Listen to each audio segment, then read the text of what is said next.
Welcome to Recap, where we summarize our favorite movies and tell you how they're made.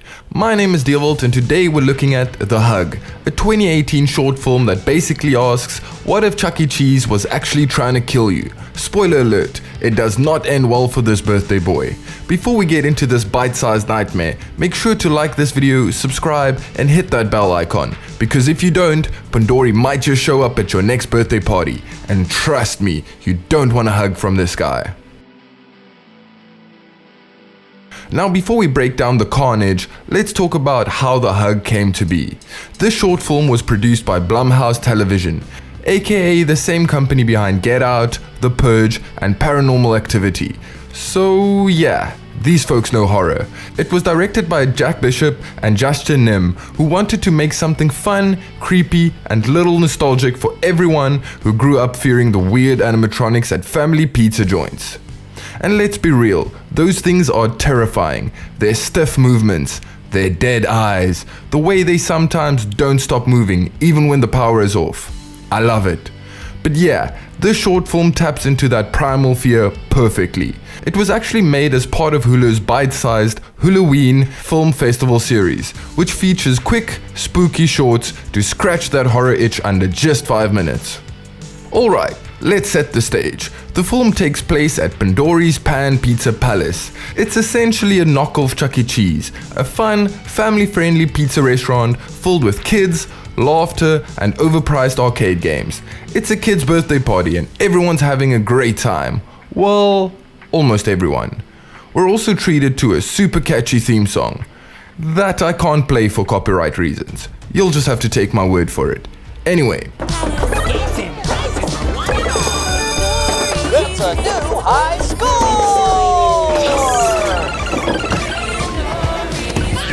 First up, we meet who will grow to learn is probably the only employee working at this restaurant. And this little cheating dude right here, that's Aiden. It's his birthday and he's feeling untouchable.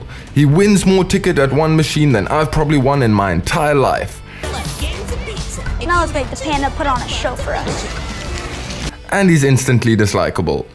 I also don't understand why Mr. Employee Guy didn't just make them get off the machine.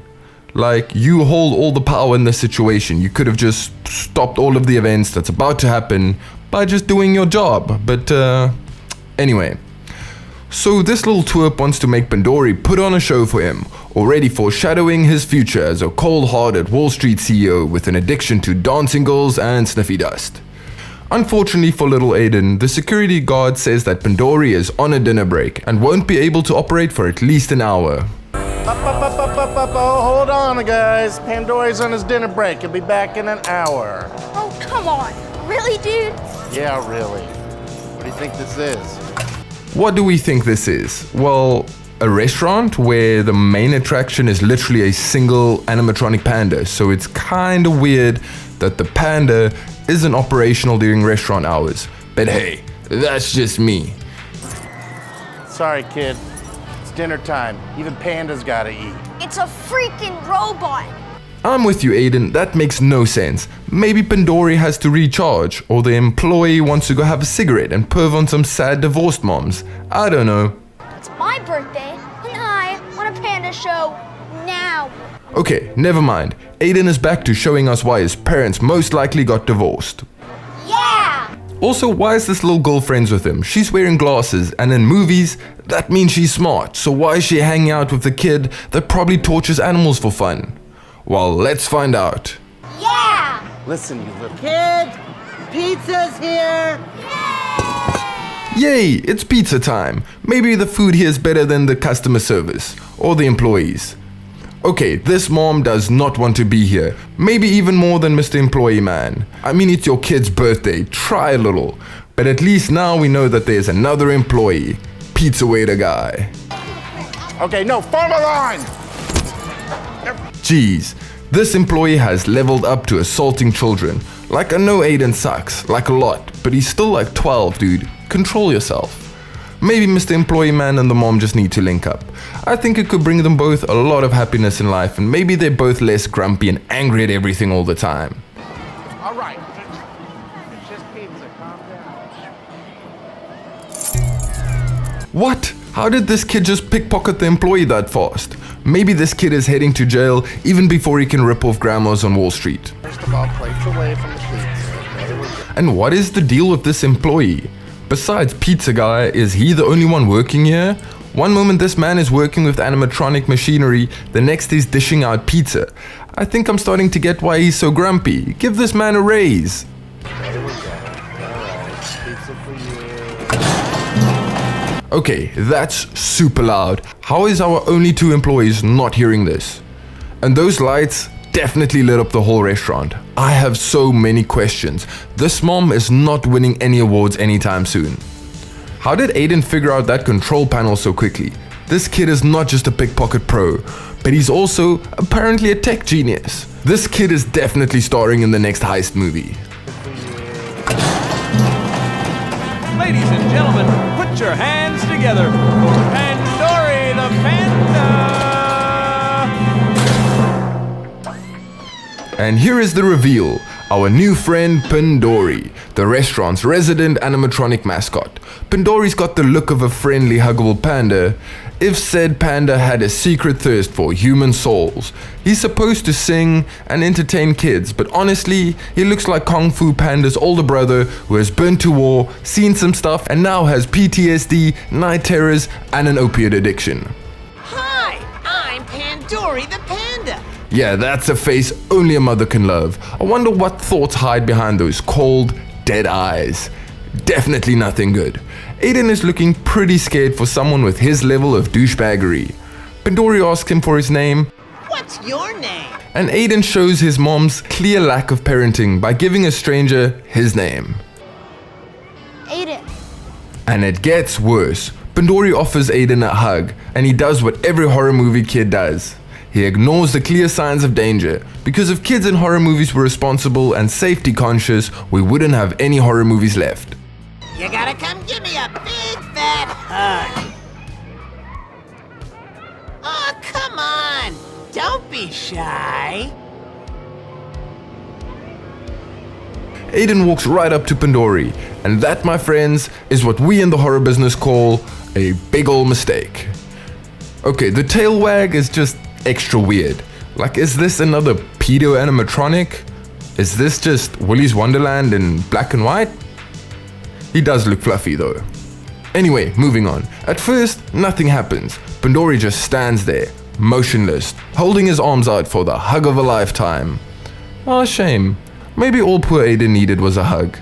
Oh, Pandori does not seem happy. At first, it looks like a normal hug, but then that hug gets tighter and tighter. Aiden starts squirming and trying to break free. But guess what? Pandori ain't letting go. His eyes grow big and his arms start to hug tighter and tighter, crushing Aiden in the process.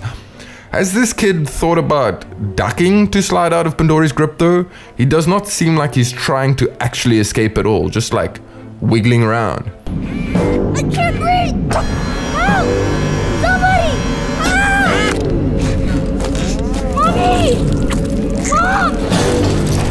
Help! Somebody! Oh wow, is this a bonus animatronic feature? How is his eyes even doing that? I mean, how does technology like this exist and I still don't have that microwave from Spy Kids that makes Big Macs appear? Anyway, I'm getting sidetracked.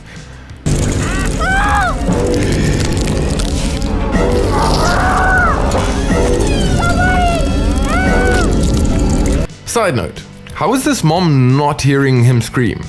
Or again, our only two employees. This is concerning on a child welfare level.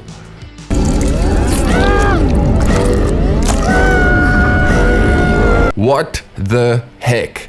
Is this why Pandori needs a break? Or otherwise he'll go full demon possession and his face melts off?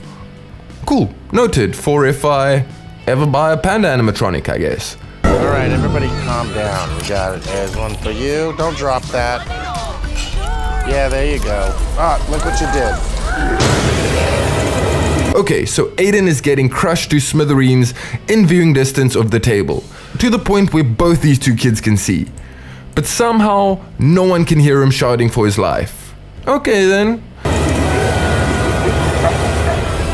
you go. Aiden! Got my hand on it there. Have you seen Aiden? Where's Aiden? The way this employee looks over at Pandori's stage makes me think that this isn't the first panda murder in this establishment. Someone should seriously look into this place. Over here right now! Oh no. Oh no, no, no. Oh look, one of our only 2 employees is about to save the day, using a cake shovel.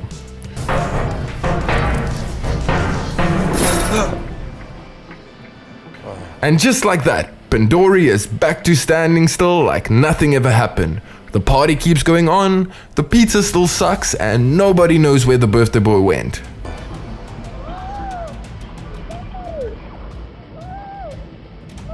Yeah, Pandori sure knows how to speed eat. I'm sure that'll come in handy for the next human child eating contest. Also, call me a wimp, but if I hear muttered screams coming from a creepy animatronic body, I'm out of there. Screw the resignation letter, screw the kid getting eaten. For minimum wage, this is not worth my time.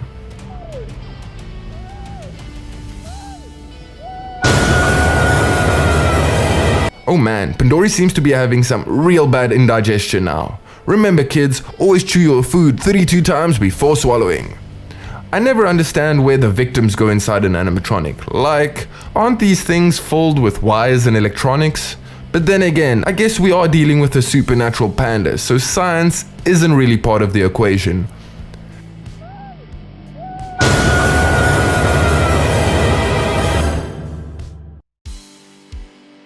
And that's the end? Yeah, that's the end. I guess we'll never know what happened to Aiden. I mean, he either died inside Pandori's stomach, which would cause a lot of uproar and press, or he was heavily injured, survived, and sued Pandori's Pan Pizza Palace for all that they're worth. But where does that leave our 2 employees? Or our divorced mom? I have so many questions.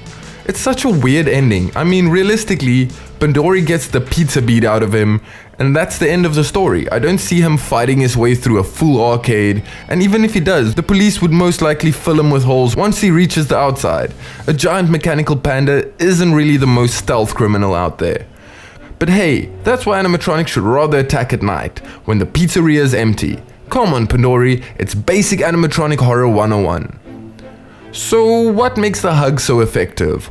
Well, it not only taps into that universal childhood fear of animatronics, you know, the ones that never blink and look like they've been cursed by an ancient demon or something, but it also rode the Five Nights at Freddy's wave. In my opinion, the hug was the start of the animatronic movie craze. If you think about it, it opened the door for the Banana Splits movie in 2019, the Willy's Wonderland movie in 2021, and the official Five Nights at Freddy's movie in 2023.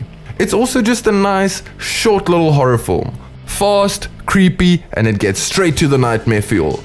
Plus it leaves you with that classic horror movie lesson. Follow the rules and don't be a douchebag, or you'll get eaten by a mechanical panda. Although this was just a short, the film has really created its own underground fan base. And though a sequel or a full-length project is highly improbable, just the idea of it gets my horror blood pumping. So, what do you think? Would you break the rules and try to hug Pandori? Or would you follow the rules and keep your life?